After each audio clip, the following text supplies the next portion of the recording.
અમદાવાદમાં 1 મહિના પહેલાની હું ઘટના આપ સૌને કહેવા માંગુ છું. એક પરિવાર શાકભાજી વેચીને એનું ગુજરાન ચલાવતા વ્યાજના ચંગુલમાં કંઈક ફસાઈ ગયા અને વ્યાજખોરોનો એવો ત્રાસ કે આ પરિવાર જીવન જીવવાની હિંમત જ હારી ગઈ.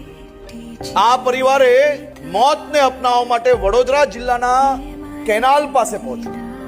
નસીબે આવી અલગ અલગ કેનાલો પર જીવન આસ્થા હેલ્પલાઇનના જે બોર્ડ લાગ્યા છે અને એ બોર્ડ વાંચીને એમને શું વિચાર આવ્યો કે એમને આ હેલ્પલાઇન પર કોલ કર્યો.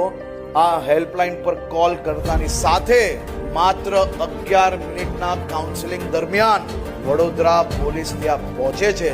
પરિવારને બચાવી લેવામાં આવે છે. વ્યાજખોરો પર કડક પગલાં ભરવામાં આવે છે. આજે એ પરિવાર વધુ હિંમતથી વધુ ખુશીથી શાકભાજી વેચીને ખુશાલ પરિવાર ચલાવી રહ્યા છે. માત્ર 1 મહિના પહેલાની ઘટના.